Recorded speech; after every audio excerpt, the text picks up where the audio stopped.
नमस्कार, ANB news देख रहे हैं आप। मैं हूं आपके साथ पल्लवी राजपूत और हमारे खास कार्यक्रम स्वर्णिम मध्य प्रदेश छत्तीसगढ़ में आप सभी का स्वागत है। चलिए अब रुख कर लेते हैं खबरों का। छत्तीसगढ़ में मुख्यमंत्री कार्यालय और स्वास्थ्य विभाग के बीच सब कुछ ठीक नहीं चल रहा है।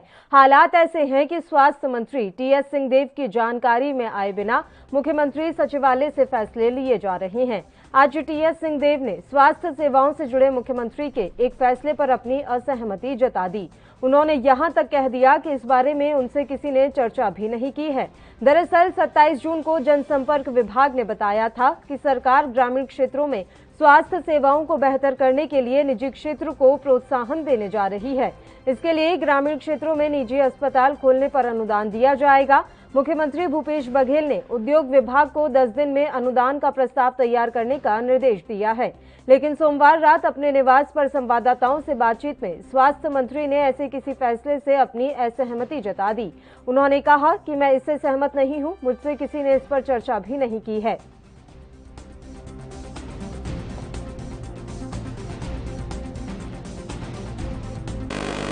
मैंने भी सुना कहीं पर, मेरे से तो कोई चर्चा किसी की नहीं हुई है। मैं इससे सहमत नहीं हूँ। मैं तो शुरू से ही यूनिवर्सल हेल्थ केयर की बात करता रहा हूँ। वो अंग्रेजी के शब्द हैं तो शायद लोगों तक पहुँच नहीं पाते, लेकिन निःशुल्क सभी नागरिकों का पब्लिक के पैसे से, पब्लिक मनी से, सरकार के बजट से उपचार हो, मैं इस पक्ष का विचार रखता हूँ। और हम ये कहते हैं कि हमारे पास सरकारी तंत्र के स्वास्थ्य की व्यवस्थाओं को और सुदृढ़ करने के लिए पैसों की कमी आती है। वहीं दूसरी ओर हम निजी क्षेत्र को अगर पैसा देते हैं तो अगर निजी क्षेत्र निःशुल्क काम करेगा तो बिल्कुल ठीक है, कोई दिक्कत नहीं है। आप ग्रांट लीजिए और किसी से पैसा मत लीजिए, आप निःशुल्क उपचार कराइए, तो बात समझ में आती है। लेकिन पब्लिक का पैसा आप निजी किसी भी संस्था को दीजिए और फिर कहिए कि पब्लिक से पैसा लो, तो ये नीति बिल्कुल उचित नहीं होगी। और अभी कोई गंभीर रूप से इसमें चर्चा नहीं हुई है, कहीं कहीं पर मीडिया में सुनने में आया है। मैं इसके पक्ष में नहीं। सरकार इसको लागू करने वाली है, जनसंपर्क ने जारी किया है कि ये मसौदा तैयार हो चुका है। मैं इसके पक्ष में नहीं। आपसे चर्चा हुई है क्या? मेरे से चर्चा नहीं। वहीं निजी अस्पतालों को अनुदान के मुद्दे पर दिए गए अपने बयान पर एक बार फिर से स्वास्थ्य मंत्री टीएस सिंहदेव ने क्या कुछ कहा है, आइए आपको सुनाते हैं। बात आ रही है कि मुख्यमंत्री जी ने कहा, और ये सही है कि इस बाबत मेरे से कोई चर्चा नहीं हुई है।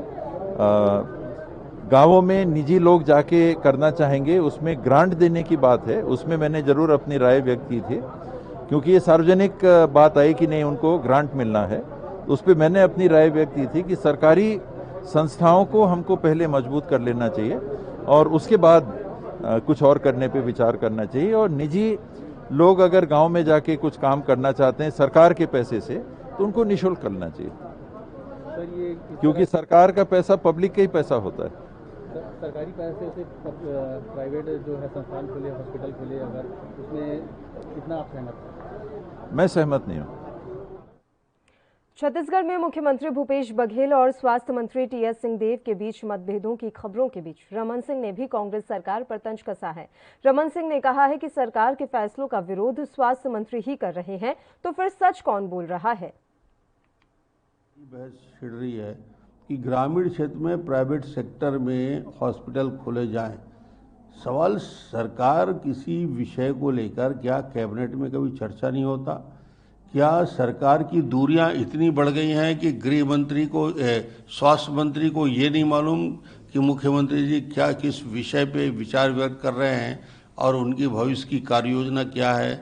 और भविष्य के क्षेत्र में एक बड़ा निवेश वो ग्रामीण क्षेत्र में स्वास्थ्य सुविधा में लाने के लिए सोच रहे हैं। क्या ये आपस में बैठकर कभी चर्चा नहीं करते कि इस विषय में आगे बढ़ रहे हैं? जब टीएस सिंहदेव साफ शब्दों में स्वास्थ्य मंत्री कहते हैं कि ये उनकी जानकारी में नहीं है, तो ये बताता है कि छत्तीसगढ़ में सरकार कैसी चल रही है, किस प्रकार की स्थिति है। स्वास्थ्य जैसे सेंसिटिव इशू में, हेल्थ जैसे सेक्टर में जब ये हालत है, तो बाकी मंत्रियों की भी क्या हालत होगी? इसका मतलब वन मैन शो चल रहा है। लोगों की आम राय बनाकर कैबिनेट में बैठकर किसी विषय में चर्चा नहीं होती और इसलिए इस प्रकार के मतभेद सामने आते हैं और इसको नुकसान। क्या सरकार में तालमेल जो तालमेल का अभाव तो स्पष्ट रूप से सार्वजनिक रूप से दिख रहा है कि जब एक ही योजना को लेकर मुख्यमंत्री जी का बयान आता है और उसी में स्वास्थ्य मंत्री जी का बयान तुरंत आता है कि ना मुझे इसकी कार्य योजना के बारे में न मुझे जानकारी है, ना मैं इससे सहमत भी नहीं हूँ, इसका मतलब है कि पूरा का पूरा कंसेप्ट को रिजेक्ट कर दिया। तो जब उस स्वास्थ्य मंत्री इस बात को बोलने के लिए तैयार हैं सार्वजनिक रूप से कि मैं इस विषय को मानने को तैयार नहीं हूँ, उस कंसेप्ट को ही मैं रिजेक्ट करता हूँ, तो ये तो सीधा सीधा दिख रहा है कि आपस में छत्तीसगढ़ में मुख्यमंत्री भूपेश बघेल और स्वास्थ्य मंत्री टीएस सिंहदेव के बीच मतभेद की खबरों के बीच एक नया मामला सामने आया है। जांजगीर चांपा जिले में कोविड वैक्सीनेशन कराने वाले लोगों को जो कार्ड दिए गए हैं उनमें टीएस सिंहदेव को राज्य का मुख्यमंत्री बताया गया है। बता दें कि जांजगीर चांपा के सक्ती शहर से ये मामला सामने आया है। प्रिंट कराए गए वैक्सीनेशन कार्ड पर भूपेश बघेल के साथ सिंहदेव को भी मुख्यमंत्री बताया गया। कार्ड के मुताबिक राज्य में 2 मुख्यमंत्री हैं। वहीं मामला सामने आने के बाद इसको लेकर अब बवाल मचा है।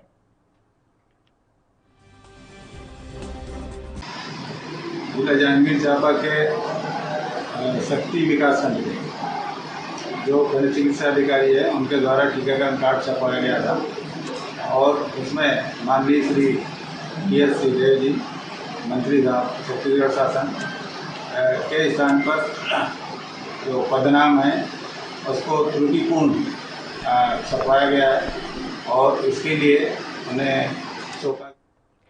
मुख्यमंत्री भूपेश बघेल ने कोरोना की पहली और दूसरी लहर के दौरान छत्तीसगढ़ राज्य में उत्पन्न परिस्थितियों को ध्यान में रखते हुए राजधानी रायपुर से लेकर ग्रामीण अंचल तक स्वास्थ्य सुविधाओं को और अधिक सुदृढ़ बनाने की कारगर पहल शुरू की है।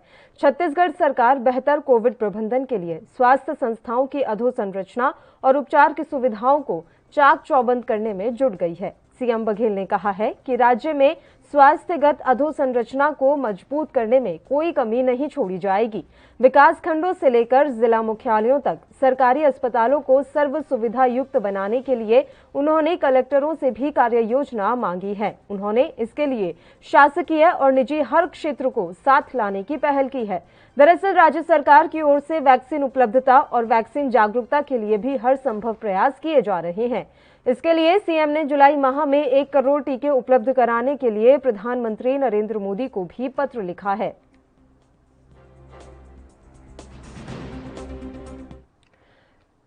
छत्तीसगढ़ में सरकार बहुमूल्य खनिजों हीरा, सोना, चांदी, तांबा, टंगस्टन, बेस मेटल, निकल, बॉक्साइट और लौह अयस्क के नए क्षेत्रों की तलाश करेगी। मुख्यमंत्री भूपेश बघेल ने सोमवार को अपने निवास कार्यालय में खनिज विभाग की समीक्षा बैठक में नए खनिज क्षेत्रों की खोज के लिए तकनीकी विशेषज्ञता प्राप्त कंपनियों के सहयोग से करने के प्रस्ताव को मंजूरी दे दी है।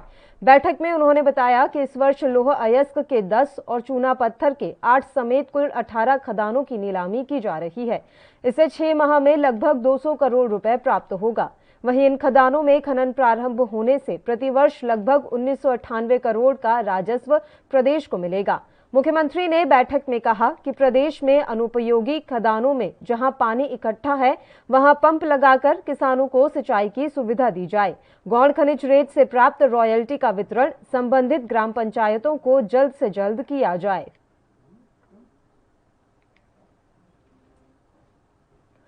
कोरोना की तीसरी लहर की तैयारी को लेकर राज्य सरकार ने जिलों में स्वास्थ्य सुविधाएं बढ़ाने के लिए जिला कलेक्टरों को अलर्ट कर दिया है। मुख्यमंत्री भूपेश बघेल ने सभी जिले के कलेक्टरों से कहा है कि पहली और दूसरी लहर के दौरान उत्पन्न परिस्थितियों को ध्यान में रखते हुए रायपुर से लेकर ग्रामीण अंचल तक स्वास्थ्य सुविधाओं को बढ़ाने पर काम किया जाए। सभी ब्लॉक मुख्यालयों से लेकर जिला मुख्यालयों तक सरकारी अस्पतालों को सुविधाएं देने के लिए उन्होंने कलेक्टरों से कार्य योजना मांगी है। उन्होंने सभी से यह भी कहा है कि सरकारी सुविधाएं जुटाने के लिए निजी क्षेत्र की मदद लें। बीते दिनों में राज्य सरकार ने कोरोना के दौर में स्वास्थ्य सुविधाओं पर फोकस तो किया है, लेकिन अभी भी छोटे जिला मुख्यालयों और विकास खंड मुख्यालयों में विशेषज्ञ चिकित्सकों की उपलब्धता चुनौती बनी हुई है।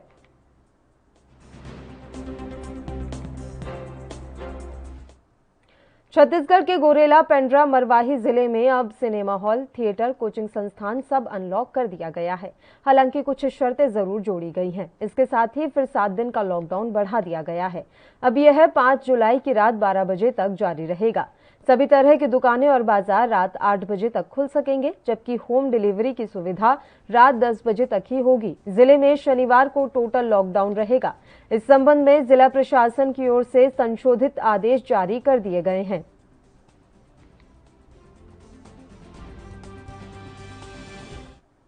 मुख्यमंत्री शिवराज सिंह चौहान ने आज स्मार्ट रोड के स्मार्ट पार्क में वृक्षारोपण किया। इस दौरान सीएम ने लोगों से भी हरियाली में योगदान देने के लिए अपील की। बता दें कि सीएम शिवराज सिंह चौहान ने 1 साल तक रोजाना पेड़ लगाने का प्रण लिया है, जिसके चलते वो रोज एक पौधा लगाते हैं। इसी कड़ी में उन्होंने आज भी एक पौधा लगाया है।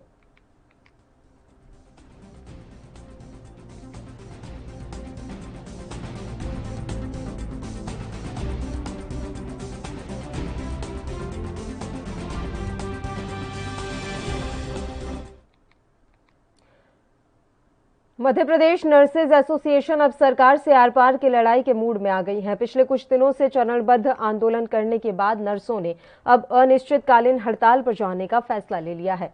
नर्सेज एसोसिएशन की अध्यक्ष का कहना है कि हम पहले चरण में शांतिपूर्वक आंदोलन कर चुके हैं, लेकिन हमारी मांग पर शासन ने ध्यान नहीं दिया है। इसी के चलते मध्य प्रदेश नर्सेज एसोसिएशन के सदस्य पूरे प्रदेश में 28 जून को अवकाश पर रहेंगी। इसके बाद 30 जून से अनिश्चितकालीन हड़ताल की जाएगी। हमारी बहुत सी ऐसी मांगे हैं जो कई वर्षों से लंबित पड़ी हुई हैं, जिसमें ये एक आंदोलन स्वरूप, जिसका ये प्रथम चरण था। प्रथम चरण में पूरे मध्य प्रदेश की नर्सेज एक दिन के सामूहिक अवकाश पर गई हैं, और अगर फिर भी हमारी मांगे पूरी नहीं हुई तो फिर 30 तारीख से अनिश्चितकालीन हड़ताल पर जाने की तैयारी है। क्या क्या मांगे हैं मुख्य रूप से? मुख्य रूप से ये है कि हमारा जो बाकी राज्य हैं उनकी तरह हमें सेकेंड ग्रेड मिलना चाहिए। हमारे जो पदनाम हैं वो परिवर्तित होना चाहिए।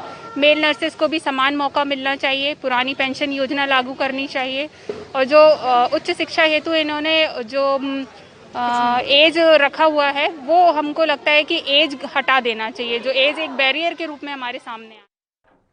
कोरोना की तीसरी लहर को देखते हुए आज इंदौर कलेक्टर मनीष सिंह कई अस्पतालों के दौरे पर निकले। जिस कदर कोरोना की तीसरी लहर छोटे बच्चों के लिए भयावह बताई जा रही है, उसको देखते हुए आज इंदौर कलेक्टर और स्वास्थ्य विभाग के कई अधिकारी पीसी सेठी अस्पताल पहुंचे, जहां उन्होंने करीब 180 बेड वाले अस्पताल का औपचारिक निरीक्षण किया।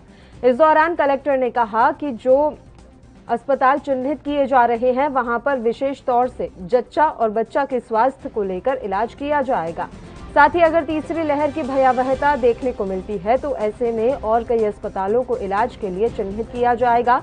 वहीं कलेक्टर ने कहा कि इंदौर में वैक्सीनेशन लगभग 85% पूरा हो चुका है। बाकी बचे लोगों को भी जल्द ही वैक्सीनेट कर दिया जाएगा।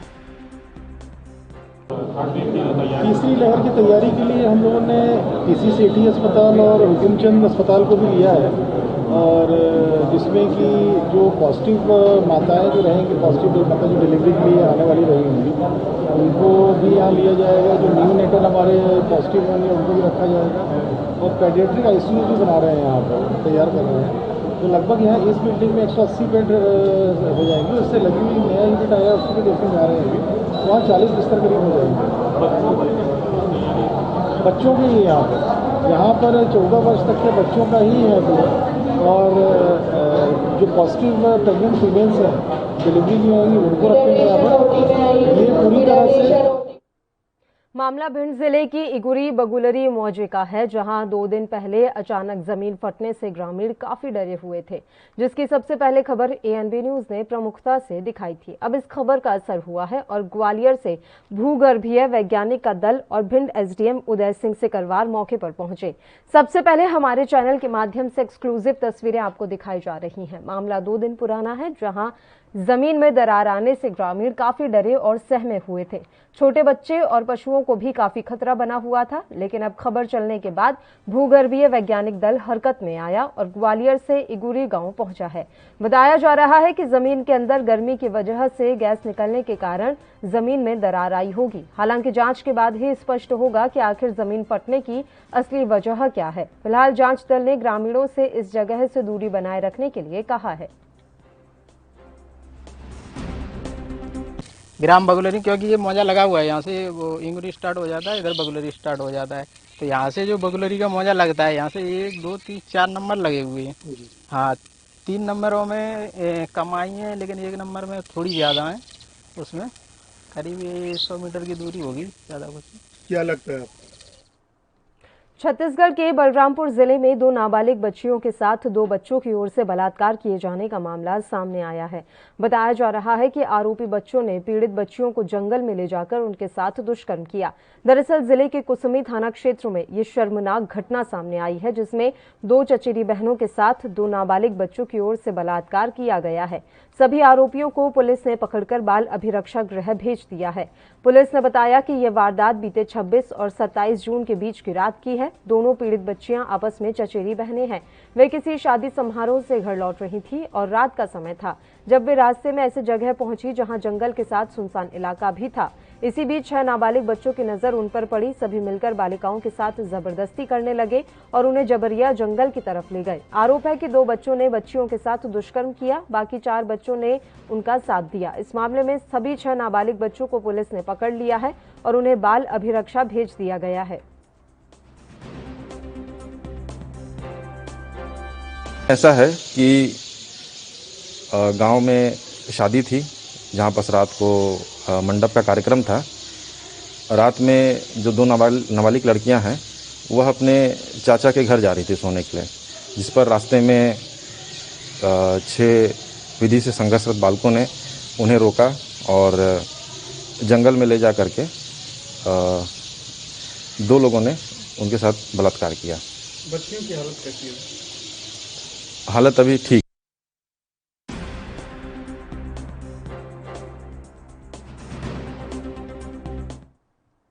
शिवपुरी के पोहुरी थाना क्षेत्र में मानोपुर सोनपुरा के आदिवासी परिवार के साथ गांव के दबंगों ने सरकारी ट्यूबवेल से पानी भरने पर जमकर मारपीट कर दी और व्यक्ति को गंभीर चोट लगने से घायल हो गया। वहीं व्यक्ति की मां के साथ भी मारपीट की गई। वहीं इस मामले में पुलिस का कहना है कि हमलावरों के खिलाफ मामला दर्ज किया गया है और आरोपियों के खिलाफ कार्रवाई की जा रही है। रिपोर्ट कर भी आए थे जी, नहीं मारा मंत्री के साले ने। मंत्री के साले ने? हाँ। काय के चक्कर में मारा? पानी के चक्कर में साहब। मतलब क्या पानी कहाँ से भर रहे थे? पानी यहाँ सरकारी बोर से भर रहे थे। तो फिर मारा पीटी क्यों हुई इनसे? मारा पीटी इसलिए हुई कि वो पानी नहीं भरने देना किसी को भी। पानी नहीं भरने देते? और क्या। तुम कौन समाज के हो? मैं आदिवासी समाज हूँ। तो कौन कौन को मारा? मुझको मारा, मम्मी को। ये पोरी थाने का मामला है। कुछ ट्राइबल लोगों के साथ गांव के लोगों से कुछ विवाद हो गया था। विवाद के दौरान मारपीट हाथापाई की घटना हुई थी, जिससे कि उनकी शिकायत पर थाना पोरी में ST/SC एक्ट और विभिन्न मारपीट की धाराओं के तहत अपराध पंजीबद्ध कर विवेचना में लिया गया है। मामला भी विवेचना में। नहीं, आरोपियों पे कार्रवाई कर रहे हैं। अभी कल ही का मामला है। अभी टीम बनाकर SDOP को निर्देश दिए गए हैं तो उसमें वैधानिक कार्रवाई कर। इंदौर शहर के हीरानगर थाना क्षेत्र से फायरिंग की घटना सामने आई है, जहां सुखलिया में 2 पक्षों के मामूली विवाद में एक पक्ष ने दूसरे पक्ष के घर के बाहर हवाई फायरिंग कर दी है। वहीं हवाई फायरिंग का ये पूरा घटनाक्रम घर के बाहर लगे CCTV कैमरे में कैद हो गया। बताया जा रहा है कि दोनों पक्षों के बीच में एक ऐप को लेकर विवाद हुआ था। यह विवाद इतना ज्यादा बढ़ गया कि 3 युवकों ने मिलकर एक युवक के घर के बाहर ताबड़तोड़ गोलियां चला दी। शिकायतकर्ता रौनक उपाध्याय की तहरीर पर पुलिस ने आरोपी संस्कार वैष्णव, पीयूष यादव और उसके साथियों के खिलाफ केस दर्ज किया है। तो वहीं फायरिंग की वजह से इलाके में दहशत फैल गई। फिलहाल आरोपी पुलिस के हत्थे नहीं चढ़े हैं और पुलिस ने आरोपियों की तलाश शुरू कर दी है।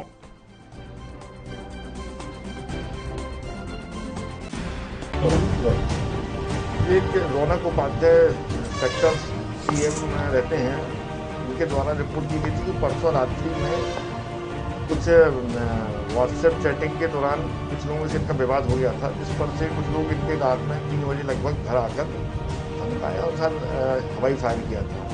इस संबंध में प्रकरण कायम कर लिया गया है। 3 आरोपियों को विरुद्ध किया गया है और उनको देखा जा रहा है और कार्रवाई की जा रही है। CCTV फुटेज में क्या नजर आ रहा है? CCTV फुटेज में तस्वीरें धुंधली हैं, लेकिन पानी के बीच में मछली प्यासी, कुछ ऐसा ही हाल एमपी के जिलों का हो रहा है। मध्य प्रदेश में भले ही इस बार मानसून मेहरबान है और समय से पहले आ गया, प्रदेश भर में सामान्य से 49% ज्यादा बारिश दर्ज हो चुकी है। भोपाल में तो अब तक जून के कोटे से दोगुनी बारिश हो चुकी है। बावजूद इसके अब भी प्रदेश के 15 जिले सूखे पड़े हैं। यहाँ इस मौसम की अब तक सामान्य बारिश भी नहीं हो पाई है। लोग उमस और गर्मी से बेहाल हैं। प्रदेश के 15 जिले ऐसे हैं जहां पर सामान्य से कम बारिश दर्ज हुई है। मानसून के तय समय से पहले आमद देने के बाद भी ग्वालियर खूब तप रहा है। ग्वालियर में तापमान 41 डिग्री के पार बना हुआ है। भोपाल सहित प्रदेश के कई इलाकों में झमाझम बारिश के बाद अब मौसम विभाग का कहना है कि मानसूनी सिस्टम कमजोर पड़ गया है, इसलिए आने वाले एक हफ्ते तक भोपाल के साथ ही प्रदेश भर के कई जिलों में बारिश के आसार कम हैं। मानसून टफ लाइन के ब्रेक होने की स्थिति बनी हुई है। टफ लाइन का पश्चिमी हिस्सा ब्रेक हो गया है। बंगाल की खाड़ी में कम दबाव का क्षेत्र भी नहीं बन रहा है। फिलहाल बंगाल की खाड़ी में कोई बड़ा सिस्टम बनने की उम्मीद कम है। ऐसे में मानसून की रफ्तार धीमी हो सकती है।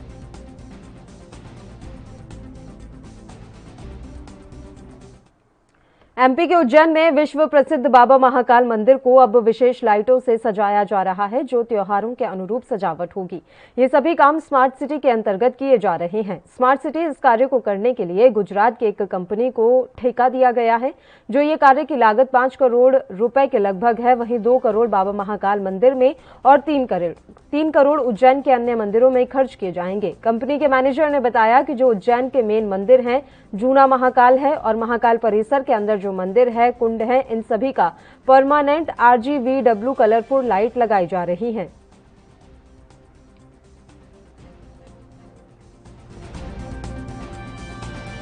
श्री महाकाल पेरिसरी के अंदर, कैंपस के अंदर जो मेन मंदिर है, जूना महाकाल है, कुंड है, वो सबका परमानेंटली लाइटिंग RGVW कलरफुल जैसे जैसे प्रोग्राम होते रहेंगे ऐसे ऐसे रोज़ परमानेंटली ये लाइटिंग हम लोग आज से शुरू किया है।